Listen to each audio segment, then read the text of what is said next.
Baik kakak sekalian, Assalamualaikum warahmatullahi wabarakatuh.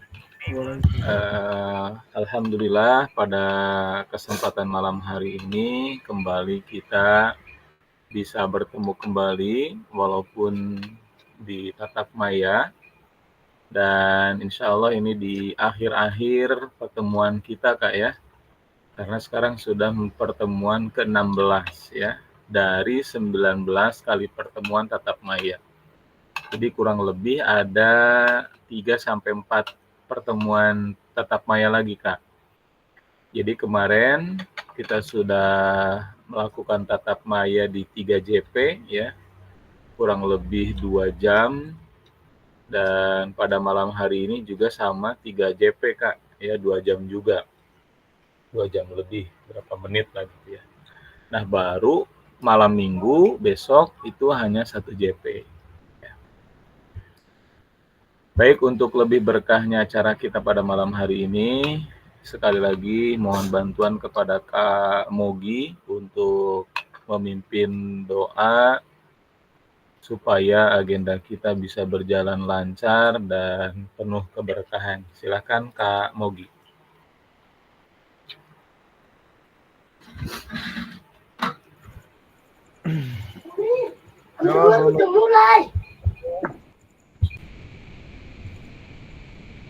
Sebelum kita mulai pelajaran pada malam hari ini, alangkah baiknya kita berdoa agar pelajaran yang kita pelajari bermanfaat dan bisa kita kembangkan ke masa depan.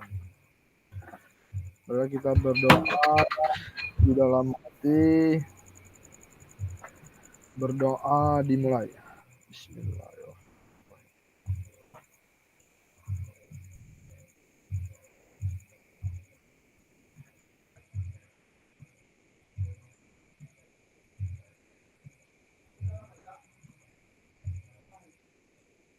Doa selesai. Baik, terima kasih Kak Mogi yang sudah memimpin doa pada malam hari ini. Sekali lagi kita bermohon kepada Allah, mudah-mudahan pembelajaran yang kita laksanakan, ya Allah beri kelancaran, Allah beri kemudahan, dan apa-apa yang sudah kita pelajari bisa kita amalkan dalam kehidupan kita sehari-hari. Izin share screen ke kakak sekalian.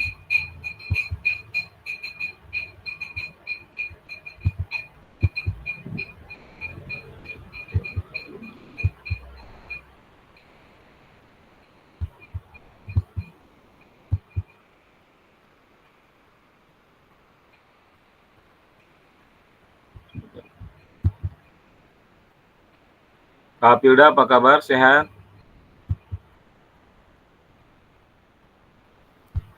Alhamdulillah sehat ya. Alhamdulillah.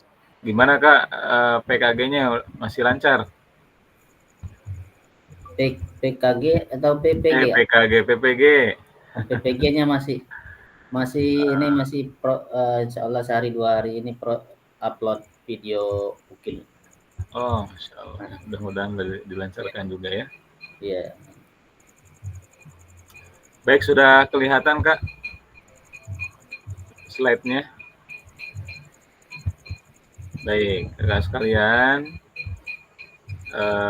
alhamdulillah malam yang lalu ya kita sudah mempelajari terkait dengan komunitas belajar di sekolah Kak ya.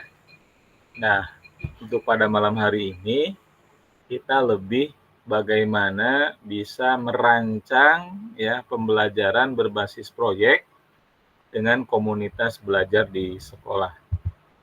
Dan ini pun juga sudah ada di LMS kakak-kakak sekalian terkait ada beberapa tugas ya kakak-kakak merancang pembelajaran berbasis proyek dengan komunitas belajar di sekolah. Namun sebelum itu kembali kita melakukan kesepakatan bersama kakak-kakak sekalian, dimohon untuk selalu menyalakan kamera. Namun pada malam hari ini ada beberapa rekan-rekan kita yang izin untuk off cam ya, karena ada di antara saudara kita yang lagi sakit, ya habis operasi, begitupun juga tadi info dari Kak David, ya istri mengalami pendarahan, namun mari kita sama-sama doakan, ya semoga selalu sehat walafiat dan selalu dalam penjagaan Allah Subhanahu wa taala. Selanjutnya, selalu mematikan mikrofon, terus hadir seutuhnya, walaupun sekali lagi ya kakak-kakak, misalkan tetap ada kesibukan, namun kita berusaha untuk bisa hadir seutuhnya. Dan selalu menghargai waktu bersama, dan maksimalkan fitur chat yang ada di aplikasi Gmeet ini, dan klik raise hand sebelum kakak-kakak bertanya, dan ini mari kita jadikan sebuah adab ya kepada kegiatan kita dalam keseharian kita. Jadi setiap ada pertanyaan, kita acungkan tangan kita. Selanjutnya, mari kita sama-sama saling memaklumi jikalau ada gangguan teknis, ya, ada gangguan sinyal, atau ada kesibukan yang kita lakukan, yaitu adalah hal yang wajar. Baik, kakak sekalian, mohon izin menyampaikan terkait dengan indikator utama di modul 3 ini, kakak sekalian, terkait dengan kakak-kakak merancang sebuah pembelajaran berbasis proyek ya. Jadi ada yang Kak Nur website ya. Untuk indikator utama, yang pertama guru dapat memahami ya saling tergantung untuk mencapai tujuan pengajaran yang mereka bersama-sama dan bertanggung jawab secara kolektif pada komunitas belajar di satuan pendidikan. Terus yang kedua, kakak-kakak dapat memahami konsep kokurikuler dan ekstrakurikuler yang terkait dengan pendidikan jasmani. Dan saya yakin kakak sudah paham apa itu kokurikuler dan ekstrakurikuler. Yang ketiga, ya, kakak dapat mendesain program kokurikuler dan ekstrakurikuler untuk pendidikan jasmani secara kolaboratif. Terus yang keempat, kakak dapat menginisiasi ragam kegiatan untuk mendorong ya pendidikan jasmani olahraga kesehatan yang bermakna dan menyenangkan, yang berkelanjutan secara kolaboratif di sekolah kakak sekalian. Selanjutnya untuk capaian khusus di modul ini kakak sekalian, yang pertama memahami konsep dan pentingnya KBS atau komunitas belajar Kombel ya, komunitas belajar sekolah, serta hubungannya dengan keberpihakan pada murid. Lalu yang kedua, mengidentifikasi aset atau kekuatan sekitar dalam mengembangkan komunitas belajar sekolah. Kemarin sudah disampaikan ada kurang lebih 7 aset kakak sekalian, dan saya yakin mungkin di tempat satuan pendidikan kakak ya tidak mesti harus 7-7-nya itu harus ada asetnya ya, tapi syukur-syukurnya kalau kakak memiliki 7 aset tersebut, itu bisa memudahkan bagaimana kita bisa menjalankan terkait dengan komunitas belajar di sekolah.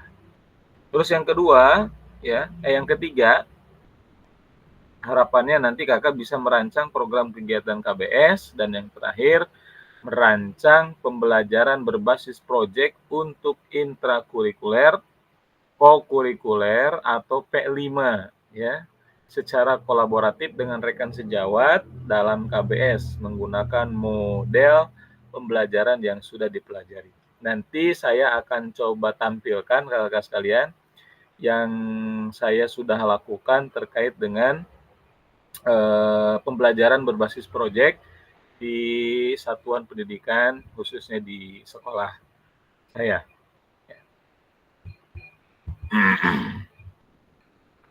Selanjutnya kakak sekalian, tujuan dari sesi kita kali ini yaitu merancang pembelajaran berbasis proyek untuk intrakurikuler, kokurikuler atau P5 secara kolaboratif dengan rekan sejawat dalam komunitas belajar sekolah, yaitu menggunakan model pembelajaran yang sudah dipelajari.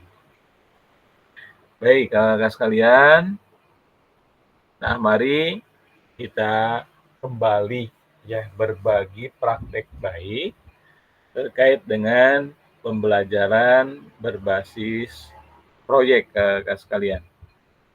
Di sini sudah ada kurang lebih 5 pertanyaan ya, atau 4 pertanyaan yang harus kakak-kakak jawab. Boleh nanti diketik di kolom chat atau boleh kakak-kakak langsung ya menjawab terkait dengan beberapa pertanyaan yang ada di slide. Baik, yang pertama kakak sekalian, apa tujuan pembelajaran dari pembelajaran berbasis proyek yang kakak-kakak rancang? Kira-kira kakak sudah pernah membuat rancangan terkait dengan pembelajaran berbasis proyek, Kak? Boleh silakan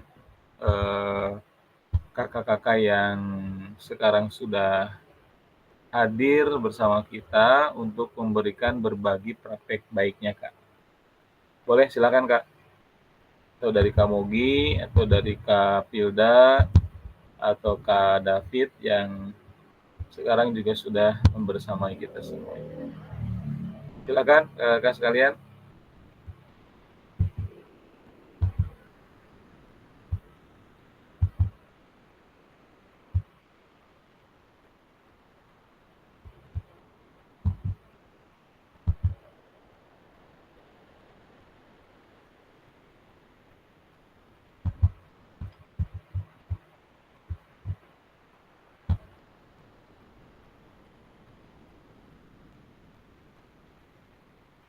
Ada nggak misalkan Kak Pilda di RPP atau di modul ajar Kak Pilda terkait dengan pembelajaran berbasis proyek? Pernah nggak misalkan Kak Pilda buat? Boleh silakan, Kak. Siapa, Kak? Kamu Mogi dulu juga nggak apa-apa lah. Silakan. Oke, baiklah. Apa tujuan pembelajaran dari pembelajaran berbasis proyek yang Bapak Ibu rancang? Tujuan pembelajaran berbasis proyek atau proyek itu adalah meningkatkan kemampuan siswa dalam berbagai hal, Kak. Jadi dari memecahkan masalah proyek, memperoleh pengetahuan dan keterampilan, menjadikan mereka lebih aktif dan memecahkan masalah, mengolah alat, itu contohnya kan, Kak. Melatih mereka berpikir, Kak, meningkatkan kolaborasi siswa, itu contoh-contohnya kan, Kak. Baik, di SMP Kak Mogi, ya, kira-kira di pembelajaran olahraga itu sudah melakukan P5 nggak, Kak? Sudah melakukan P5, Kak. Boleh Kak berbagi praktik baik, Kak? Contohnya seperti apa, Kak?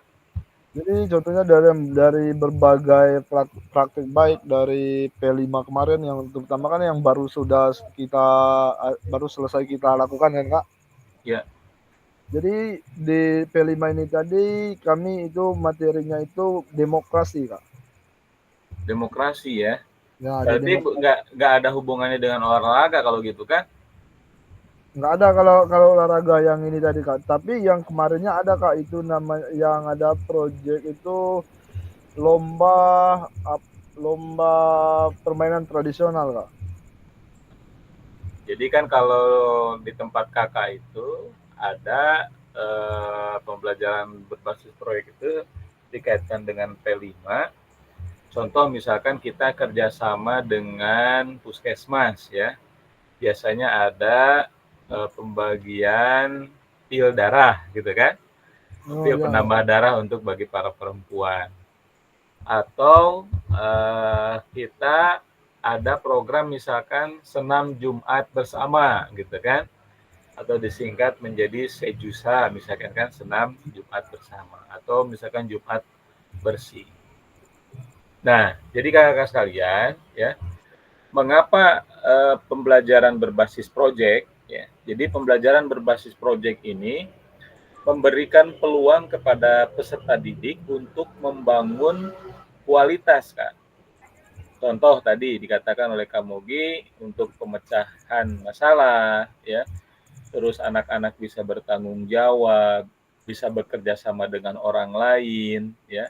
Dapat bekerja juga secara mandiri, terus pemikir kritis, ya, percaya diri, dan bisa mengelola waktu dan bekerja secara efektif. Juga ya berkomunikasi dengan baik dengan beragam orang, ya, selain membangun kualitas melalui pembelajaran berbasis proyek, peserta didik dapat memiliki kesempatan untuk mempelajari lebih dalam semua pengetahuan secara tradisional dan sekaligus bagaimana itu berlaku di dunia nyata. Nah, jadi beberapa pendidik yakin ya, pembelajaran berbasis proyek itu mampu menginspirasi dan memotivasi peserta didik yang pasif, membuat proses pembelajaran jadi lebih menyenangkan, membangun kembali komunitas, dan membantu memecahkan masalah dunia. Adapun keyakinan pembelajaran berbasis proyek itu merupakan sebuah metode pengajaran yang ampuh dan mampu melakukan hal berikut. Jadi contohnya misalkan kakak sekalian terkait dengan pembelajaran berbasis proyek ini, ya, mampu yang pertama memotivasi peserta didik, ya. Jadi pada dasarnya anak-anak itu memiliki keinginan, ya, dan kemauan alami untuk belajar tentang dunia melalui membaca, menulis, ya, serta penggunaan angka di sekolah atau disebut dengan numerasi. Namun peserta didik bosan dengan metode pembelajaran tradisional yang masih menggunakan lembar kerja dan banyak melakukan latihan soal, ya, cenderung lebih menyukai metode pengajaran yang mengandung unsur fun and play. Fun itu dengan unsur kesenangan atau kebahagiaan, and play itu dan bermain, ya. Jadi melalui hand-on activities serta mendiskusikan ide-ide saya dengan orang lain, seperti itu. Lalu yang kedua, ya, dengan pembelajaran berbasis proyek itu juga mampu mempersiapkan peserta didik untuk melakukan pendidikan lanjutan, karir, dan kewarganegaraan. Jadi untuk berhasil dalam perguruan tinggi, tingkat awal perlu adanya kebiasaan berpikir, ya, sebagai kunci bersama dengan pengetahuan dan keterampilan khusus terkait dengan mata pelajaran. Nah, jadi yang pertama ada kemampuan berpikir kritis, keterampilan berpikir kritis, keterampilan memecahkan masalah, terbuka untuk memanfaatkan umpan balik kritis, terkadang terbuka untuk kemungkinan kegagalan. Ya, ada ekspresi tertulis dan lisan yang jelas dan meyakinkan, dapat menimbang sumber untuk kepentingan dan kredibilitas, dapat menarik kesimpulan dan mencapai kesimpulan secara mandiri, ya, terus keterampilan manajemen waktu. Nah, ini kakak-kakak sekalian, kalau kakak-kakak tadi pagi atau hari ini, ya, kakak membuka, ya, terkait dengan pembelajaran berbasis proyek ini ada di LMS kakak-kakak sekalian. Boleh nanti kakak-kakak sambil membuka di LMS-nya masing-masing.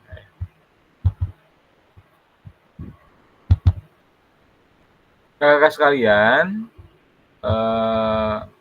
terkait dengan merancang pembelajaran berbasis proyek dengan komunitas belajar sekolah, mungkin timbul ya pertanyaan dalam hati kita, apa itu pembelajaran berbasis proyek? Nah, jadi pembelajaran berbasis proyek itu tadi ya akan mampu menarik pemikiran, diskusi, dan kolaborasi murid, serta mendukung peran bimbingan guru. Jadi peserta didik itu diasumsikan sebagai pemula yang membutuhkan dorongan, pemodelan, dan pujian saat melakukan pemecahan masalah dari seseorang yang lebih berpengetahuan dan berpengalaman. Jadi penting sekali kakak sekalian ya dipahami bahwa membuat proyek itu berbeda dengan pembelajaran berbasis proyek. Misalkan bisa dilihat nanti di LMS kakak sekalian ya. Ini semuanya sudah ada semua, Kak. Baik, untuk selanjutnya pertanyaan yang kedua ya. Saya coba tampilkan bagaimana saya melakukan pembelajaran berbasis proyek. Bentar, saya tampilkan Kak ya contohnya.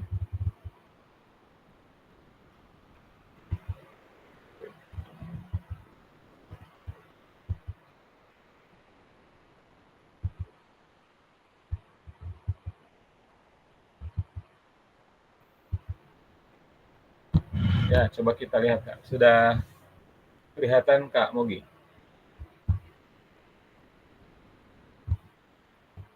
Sudah, Kak. Nah, ini Kak, terkait dengan contoh ya yang saya buat. Mungkin ini pun juga menjadi referensi bagi kakak di sekolah kakak untuk membuat pembelajaran berbasis proyek tadi Kak. Dan ini tugas saya yang kemarin saya menjadi peserta PKGP-JOK di angkatan kedua Kak. Jadi nama programnya itu yang berkaitan dengan PJOK ya. Jadi bangunlah jiwa dan raganya. Atau yang disingkat dengan programnya itu Serata dan STB. Sebentar Kak, ada yang bergabung.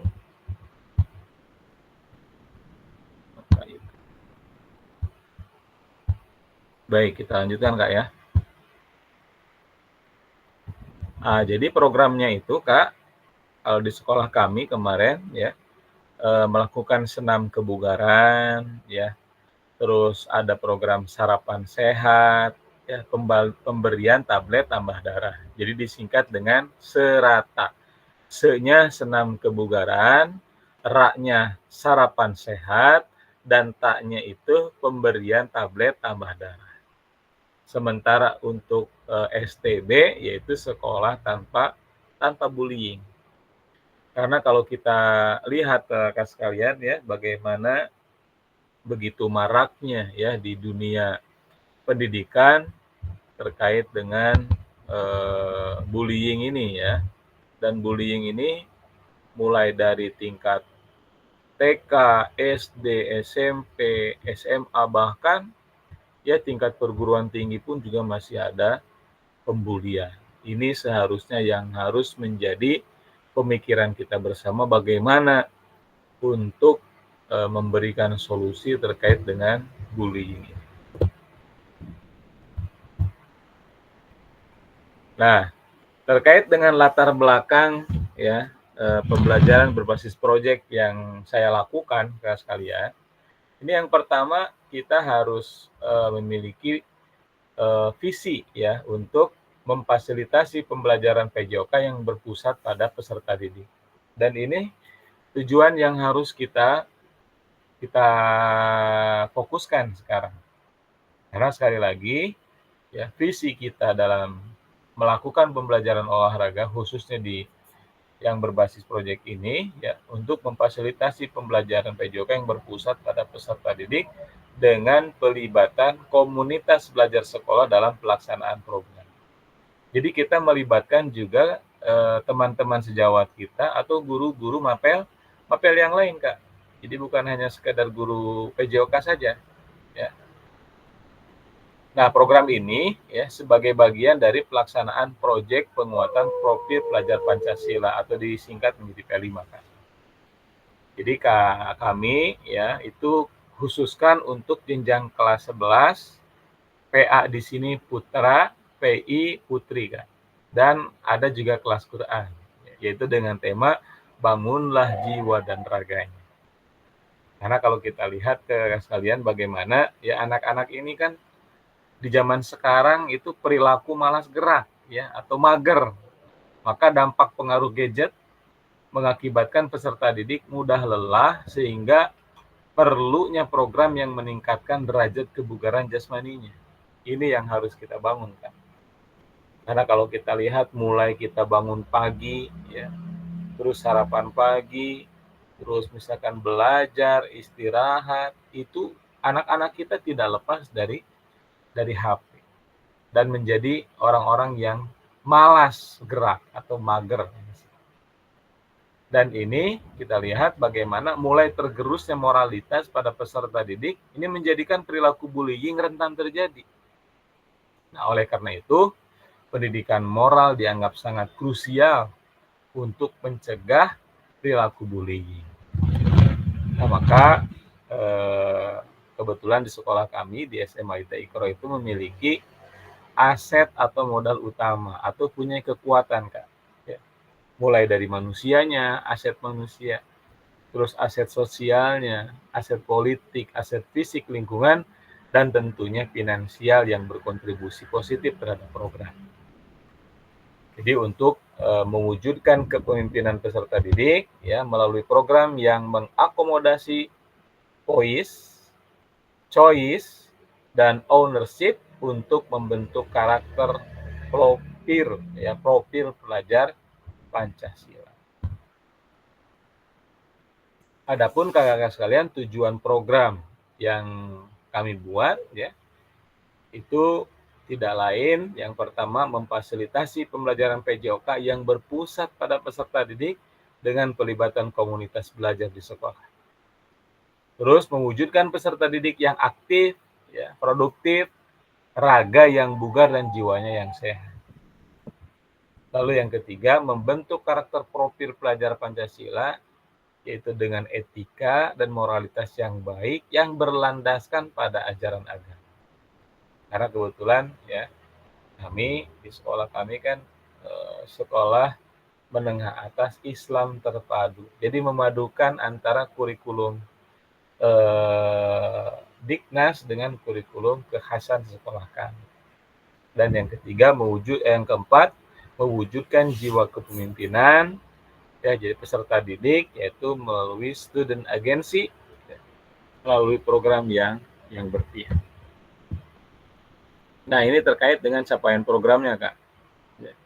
Jadi pembelajaran PJOK menggunakan student center learning ya, dengan pelibatan komunitas belajar sekolah, yaitu raga bugar dan jiwanya sehat dalam diri peserta didik, profil pelajar Pancasila dalam diri peserta didik, dan agensi peserta didik.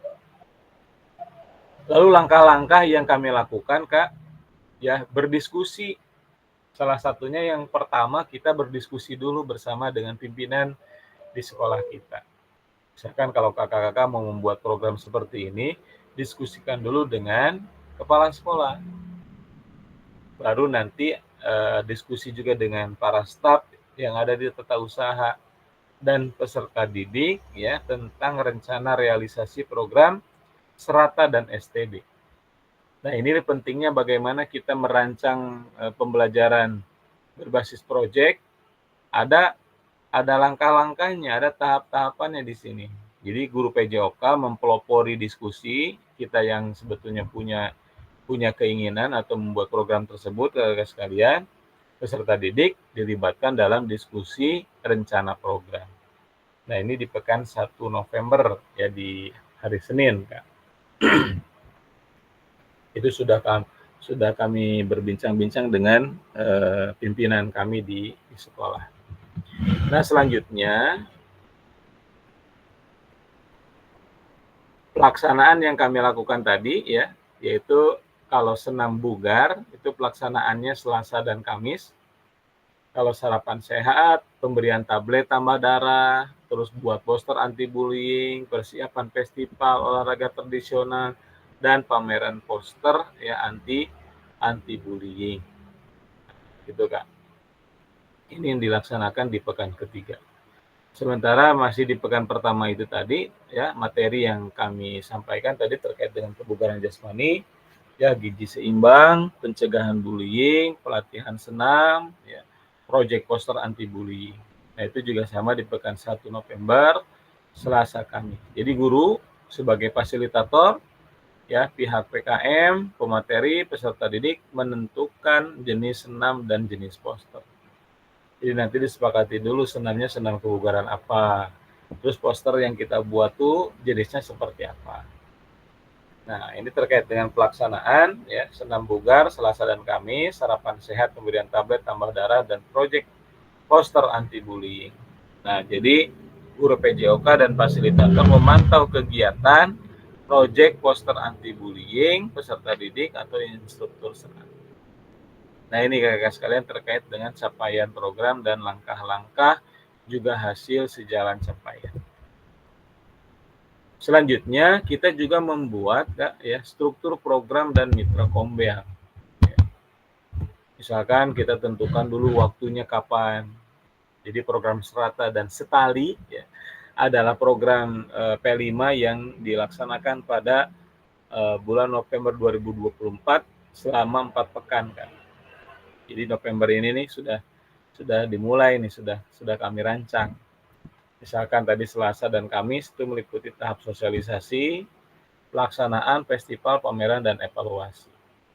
Sementara untuk targetnya, ya, target peserta program Serata dan Setali tadi atau STB tadi adalah seluruh peserta didik pada jenjang kelas 11 PA atau putra 1, 2, 3, 4, juga kelas putri 1, 2, 3, 4, dan kelas PA.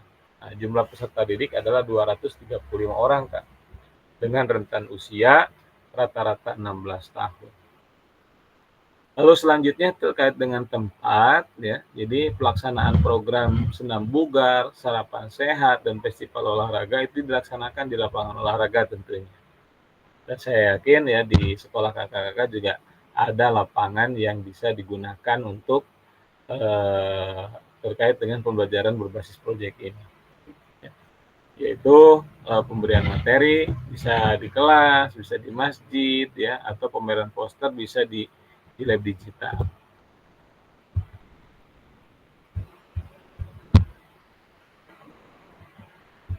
Nah, ini kakak sekalian terkait dengan peran komunitas belajar dan rekan sejawat. Nah, jadi kakak sekalian terkait dengan komunitas belajar sekolah, itu di tempat kami namanya Cermat, Kak. Ya, sebagai mitra utama dalam hal pelaksanaan dan evaluasi.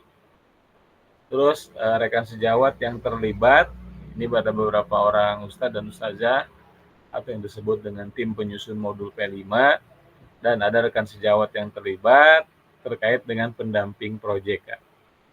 Nah, ini beberapa guru yang kami ajak, ya, untuk bisa bekerja sama, untuk bisa berkolaborasi tadi. Ada guru PAI, ada guru biologi, ya, ada guru bahasa Indonesia, begitupun juga guru PJOK. Dan guru kami, ya, di SMA itu ada khusus guru laki-laki, ada juga guru perempuan. Dan sebetulnya ada guru satu lagi, yaitu namanya Coach Deka, ya. Yang harapannya ini nanti bisa berdiskusi bersama, mengembangkan, memberikan pelatihan, dan menilai senam bugar kepada peserta didik dan festival olahraga tradisional. Selanjutnya, kakak sekalian, terkait dengan kapasitas kelas atau dan sekolah, ini terkait dengan aset, ya, atau kelebihan yang dimiliki satuan pendidikan kami. Yang pertama, ya, aset modal manusia, ya, seperti pimpinan sekolah yang sekarang, ya, kebetulan saya juga jadi pimpinan sekolah, itu mensupport secara maksimal untuk kegiatan pembelajaran PJOK di sekolah. Ada pengawas bina, terus guru mata pelajaran, peserta didik, ya, orang tua atau wali, tokoh olahraga, tokoh agama, dan pihak puskesmas yang terlibat langsung. Terkait dengan aset modal agama dan budaya, jadi warga sekolah yang mudah-mudahan, ya, selalu taat dalam beribadah dan selalu gotong royong yang masih terawat dengan baik. Terus yang ketiga terkait dengan aset modal atau sosial dan politik, yaitu kemampuan seluruh unsur yang terlibat dalam proyek ini untuk menjalin kolaborasi dan sinergitas dalam hal kebijakan dan tanggung jawab terkait proyek. Terus aset atau modal selanjutnya yaitu aset lingkungan dan fisik, yaitu berupa lingkungan sekolah yang asri, ya, bersih, dan nyaman. Itu tentu yang harus kita persiapkan. Dan kepemilikan lapangan olahraga, lab digital, ruang kelas, masjid, komputer, dan paket digital lainnya. Terus yang kelima, kami juga memiliki aset atau modal politik, yaitu kebijakan pimpinan yang pro terhadap program, mampu menjalin mitra dengan pihak lain. Dan yang terakhir ada aset atau modal finansial. Ini yang paling penting. Karena memang kalau zaman sekarang nggak ada uang, nggak bisa jalan tuh program. Tapi tidak selama-lamanya ya uang itu bisa memberikan solusi. Nah, yaitu adanya dana BOS dan dana lainnya sebagai sumber finansial utama dalam kegiatan proyek. Dan seharusnya kita selalu ya membuat rencana evaluasi. Karena sekali lagi kegiatan evaluasi pelaksanaan program itu dilakukan dalam bentuk rapat evaluasi bersama pimpinan, guru, staf, dan perwakilan peserta didik. Selanjutnya, bentuk lain pelaksanaan evaluasi program bisa dengan wawancara langsung, baik itu kepada perwakilan guru, ya, kepada staf atau peserta didik untuk memberikan evaluasi dan pelaksanaan program. Yang ketiga, ya, evaluasi dalam bentuk angket, ya, melalui Google Form didistribusikan dan diisi oleh pimpinan, guru, staf, peserta didik, dan orang tua peserta didik yang terlibat langsung dalam pelaksanaan program. Dan pasti ya ketika kita membuat ya pembelajaran berbasis proyek itu selalu ada tantangan, namun pasti juga ada solusi. Nah, terkait dengan tantangan rekan sekalian, yang pertama kesibukan mengajar, guru yang terlibat sehingga tidak maksimal dalam menjalankan program. Yang kedua faktor hujan, nah ini juga menjadi salah satu tantangan, ada mengakibatkan pelaksanaan contohnya senam bugar dan festival olahraga bisa saja tertunda. Dan yang ketiga, sebagian peserta didik tidak mampu membawa bekal dengan komponen gizi seimbang. Kita tahu kakak-kakak sekalian yang bagaimana kondisi mungkin anak-anak yang ya berada di dekat pantai, ada berada di dekat pasar. Jadi untuk ya membawa bekal dengan komponen gizi seimbang itu kadang itu menjadi kendala. Namun solusinya pasti ada solusi, Kak, ada jalan keluar ya. Maka kita atur jadwal pelaksanaan program agar tidak mengganggu jam mengajar guru yang terlibat. Mengatur ulang jadwal pelaksanaan program disesuaikan kondisi cuaca mengacu pada data BMKG. Dan yang ketiga, sekolah dapat menyediakan paket sarapan yang bergizi. Nah, sekarang kan mungkin kakak sudah tahu ya bagaimana Bapak Presiden kita itu akan merealisasikan terkait dengan makan yang bergizi seperti itu. Baik kakak sekalian, kita kembali ke slide yang ada kita tampilkan lagi. Untuk menjadi berbagi praktek kembali kakak sekalian, Kak Pilda mungkin pernah nggak melakukan pembelajaran yang berbasis proyek, Kak?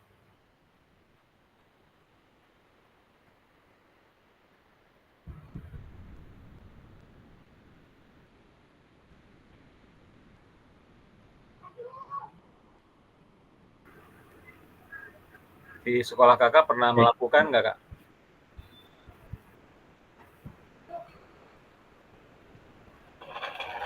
Halo, Kak.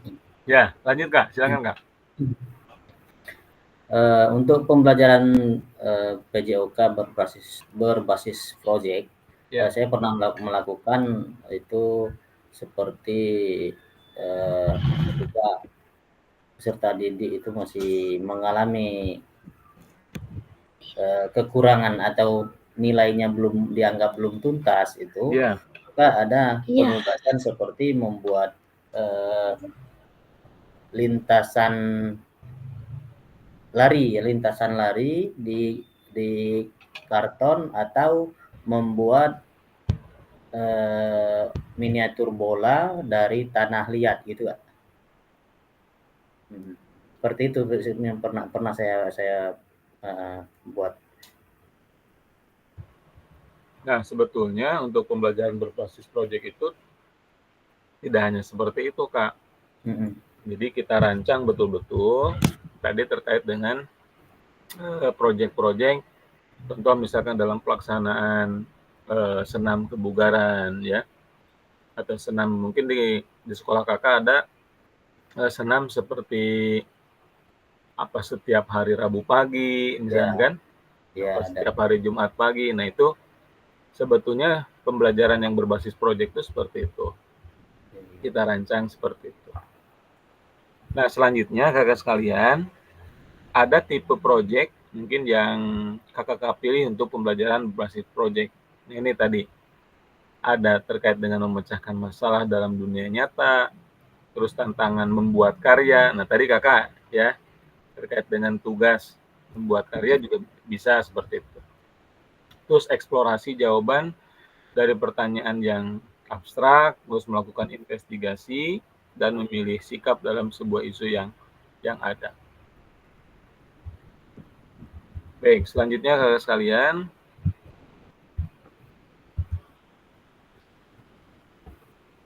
nah apakah proyek yang ditugaskan ya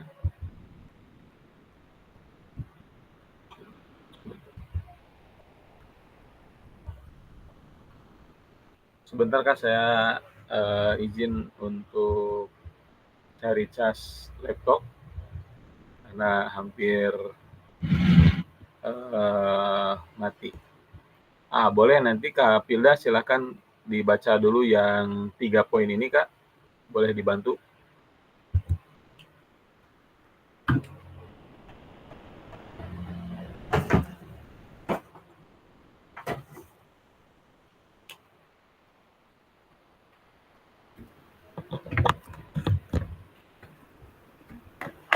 Ini saya baca aja kayaknya.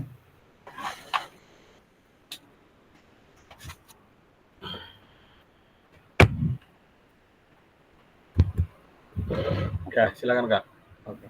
Ini ya. Apakah proyek yang ditugaskan sudah dibuat senyata mungkin dengan kehidupan murid? Yang kedua, seberapa besar rancangan pembelajaran berbasis proyek mengakomodasi suara, pilihan, dan kepemilikan murid. Ya. Dan yang ketiga, bagaimana proses penyelidikan berkelanjutan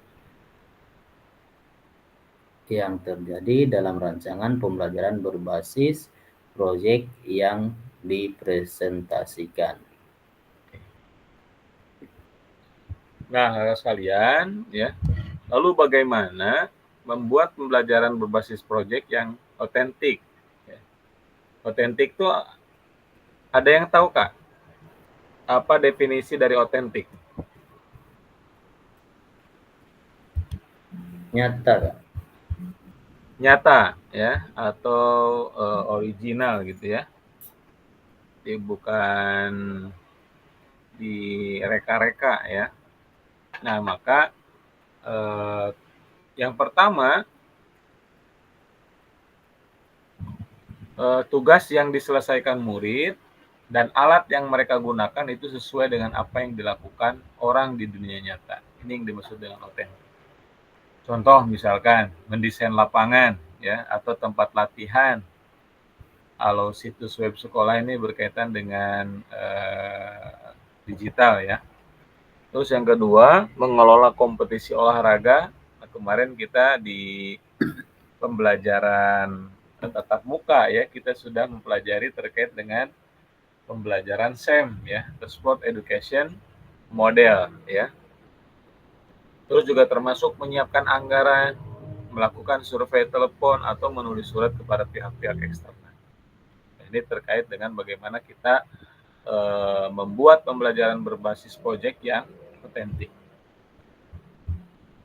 Lalu selanjutnya, yang kedua, proyek dapat memiliki dampak pada dunia nyata.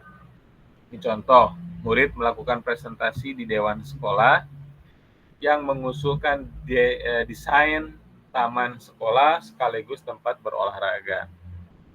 Yang kedua, merancang dan menjual kartu atlet olahraga favorit atau melakukan proyek penelitian dan mengirimkan data yang akan digunakan untuk lebih memahami perubahan tubuh remaja.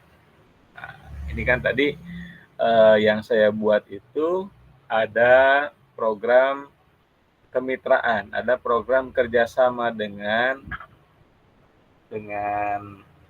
puskesmas contohnya ya, karena memang para siswi khususnya di sekolah kami itu ada program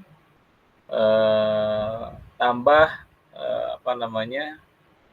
pil darah tadi ya, pil penambah darah gitu. Ada program itu dari puskesmas kalau nggak salah setiap hari Jumat pagi Kak. Itu ada datang langsung dari puskesmasnya seperti itu. Lalu yang ketiga, kakak sekalian, ya, berbicara tentang kecemasan atau tantangan, minat, atau masalah pribadi murid dalam kehidupan mereka. Nah, ini contoh ya, ketergantungan pada media sosial atau gawai. Atau di sini disebut dengan handphone, ya, gawai itu bahasa Indonesia. Terus yang kedua, bullying di sekolah. Dan yang ketiga, ya, hubungan yang sehat di kalangan remaja. Nah, maka sekalian terkait dengan konsep ya kepemimpinan murid atau student agency, harapannya ini tujuannya murid harus mampu melakukan penilaian atas masalah yang ada dalam hidupnya dan membuat keputusan tentang bagaimana menyelesaikannya. Yang kedua, pembelajaran berbasis proyek meminta murid untuk menyuarakan ide-ide mereka dan membuat pilihan selama proyek berlangsung untuk yang pertama menggali motivasi. Ya, dengan memberi murid kesempatan untuk mengekspresikan ide dan pendapat mereka sendiri dan membuat pilihan selama pekerjaan proyek.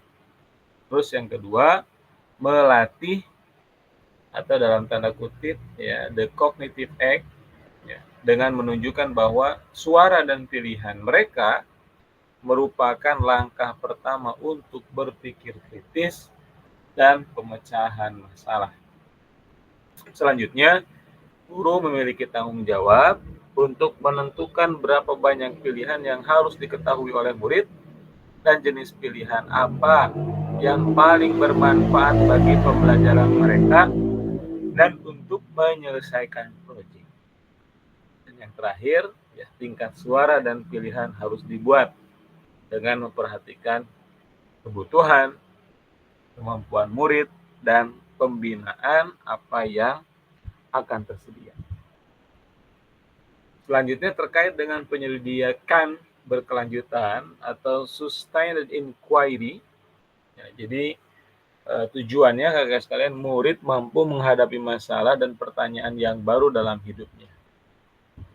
Sama-sama kita ketahui arti dari inquiry itu berasal dari bahasa Latin, berarti bertanya.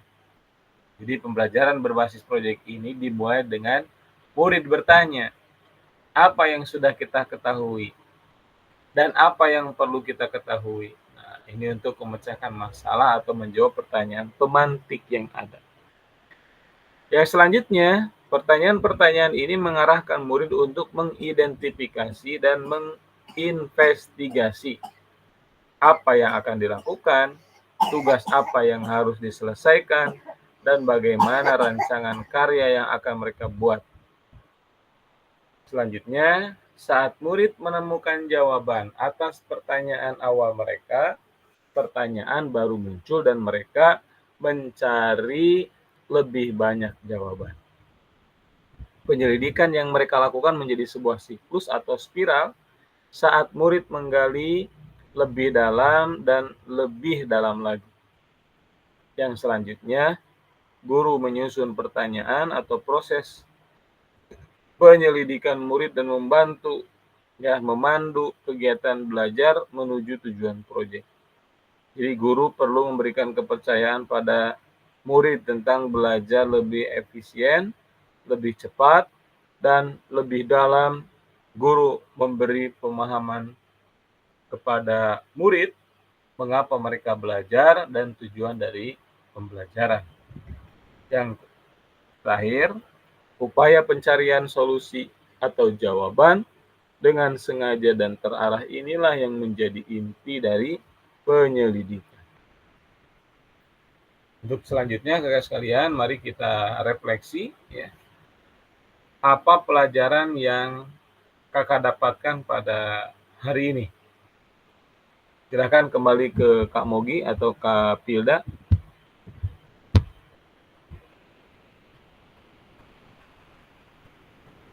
Boleh, silakan Kak Pilda. Baik ya. Terutama yang saya masih jelas ingat mengenai pembelajaran berbasis proyek tadi, yang mana saya memberikan jawaban terkait dengan pembuatan lintasan dan miniatur bola. Tetapi pada penjelasan berikutnya yang disampaikan oleh kakak tadi, bahwa dalam pembelajaran berbasis proyek itu juga bisa dilakukan seperti pembelajaran atau penerapan senam pagi yang setiap pagi Jumat atau pagi Sabtu yang biasa dilakukan di sekolah. Dan pada umumnya sekolah-sekolah kita melakukan itu, dan di sekolah kami juga terjadwal kalau kami biasa karena 5 hari kerja, itu di hari Kamisnya imsak, itu sholat duha berjamaah, dan di hari Jumatnya dilakukan senam bersama.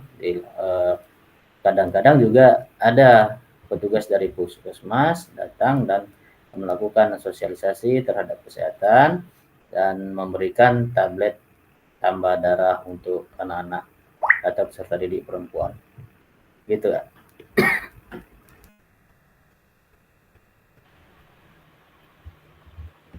Baik, terima kasih Kak Hilda atas jawabannya.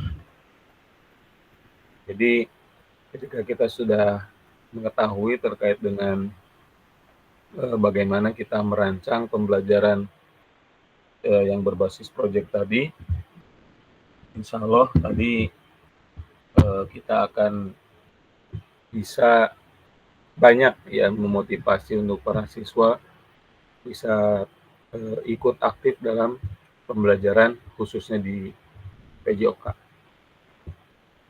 Selanjutnya kakak sekalian, ini sudah di tahap akhir ya. Mudah-mudahan sekali lagi kakak bisa merancang ya atau pembelajaran berbasis proyek ini untuk intrakurikuler, kokurikuler, atau P5 secara kolaboratif dengan rekan sejawat dalam KBS atau komunitas belajar di sekolah menggunakan model pembelajaran yang sudah dipelajari kakak sekalian. Baik, mohon sabar sejenak, ada beberapa slide lagi yang ada di link Jamboard kak sekalian. Kak Pilda pakai link Jamboard kak? Pakai PC nggak?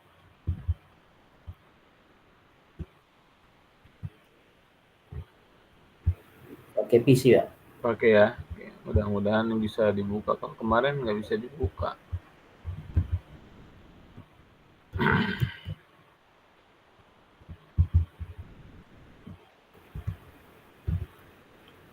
Saya sekalian upload yang tugas itu ya. Oh iya, silakan kan. Ya. Kembali itu ya.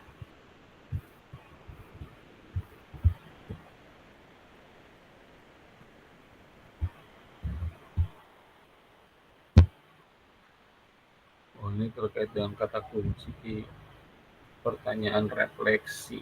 Ya.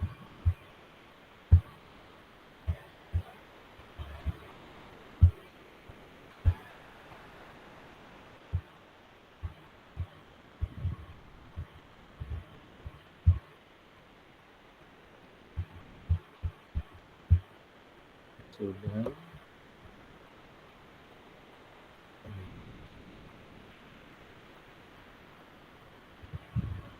Baik kakak sekalian, untuk malam hari ini mungkin kita dicukupkan dulu. Ini ada chat dari Kak Nur Hasanah. Assalamualaikum, maaf Kak kalau Nur tiba-tiba keluar sinyal, kurang di sini. Oke. Baik, untuk tambahan silahkan nanti kakak-kakak baca kembali ya di LMS yang sudah disediakan di LMS kakak-kakak, itu silahkan dibuka, dipelajari. Kalau ada tugas-tugas yang belum dikerjakan, mohon untuk dikerjakan. Baik, terakhir kita foto bersama dulu Kak. Yang lain karena masih ada keperluan, masih ada kesibukan, jadi hanya dengan Kapilda saja nih kita. Kak Mogi masih dengan ini, masih bisa mengikuti Kak? Boleh silakan open kamera dulu mungkin.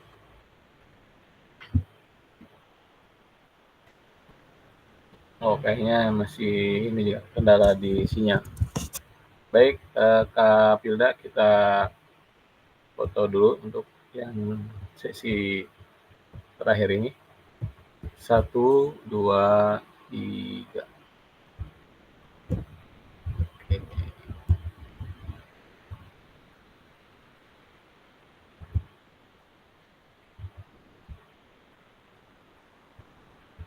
Ulang sekali lagi.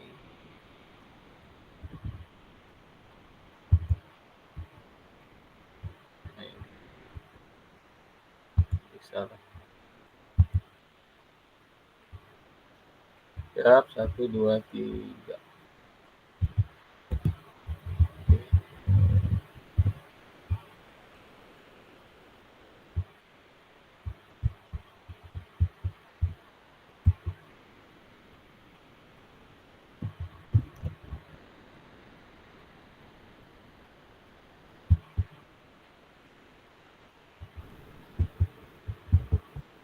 Jadi sekarang Kak Pilda kesibukannya apa nih Kak?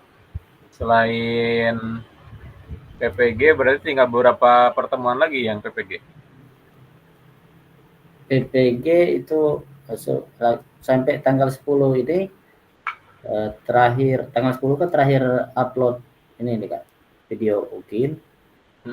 Kemudian kalau ini nih jadwal apa namanya UTBK-nya sudah keluar itu di tanggal 17 itu saya dapat ini. Oh, tanggal 17 November? Iya. Itu mungkin serentak seluruh Indonesia? Iya, iya. Cuman paling ada sesi-sesi aja. Kalau yang punya saya tadi dapat sesi 3 katanya, dari jam 8 sampai jam 11 ya. Lihat di jadwalnya. Berarti emang kalau bisa tuh disiapkan betul posisi wifi atau kuotanya tuh. Jangan sampai ya merugikan kita kan. Iya, iya.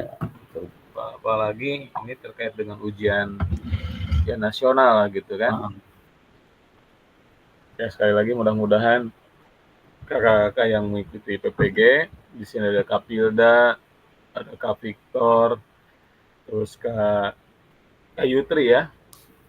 Kak David juga ikut Kak? Kak David juga, tapi Kak Yutri kayaknya udah selesai dia. Udah selesai ya, kemarin kalau nggak salah selesai. Kak Robi juga dia, serempak. Kak Robi juga. Oh, jadi rata-rata semua nih ya, kecuali Kak Mogi mungkin ya? Iya, iya. Oke. Kak Mogi mungkin karena terlalu banyak kesibukan, jadi nggak sempat untuk mengikuti PPG ya? Katanya memang belum ada panggilan atau apa? Oh, belum ada panggilan. Oh iya, karena mungkin masih baru beliau ya? Iya, iya, bisa jadi. Baik Kak Pilda, silahkan untuk melanjutkan aktivitasnya. Baik. Terus tugas-tugas yang belum dikerjakan silahkan dikerjakan. Baik Kak, ini Baik, yang terakhir mungkin Kak, saya ini boleh silakan Kak. buka ini kan buka dashboard ini apa namanya yang untuk LMS kita itu kan ada di situ kemarin ini minta saya lihat. Oh, yang untuk absen saya mau tanya untuk absen itu kemarin kan ada absen itu Kak. Absen tatap muka kita. Yang Ya. Kalau absen tatap muka itu sudah saya isi Kak. Oh gitu. Yang tatap muka, terus yang tatap maya itu sudah saya isi. Jadi yang penting kalau Kak Filda ini terkait dengan video tadi sudah Kak belum ya? Udah insya Allah ini. Oh baru ini kan ya? Nanti coba saya dicek. Karena tadi minta tolong sama anak untuk bawa ini casannya kan kabel ini untuk memindahkan ke laptop. Oke. Ya mudah-mudahan Allah kasih kemudahan Kak ya. Amin.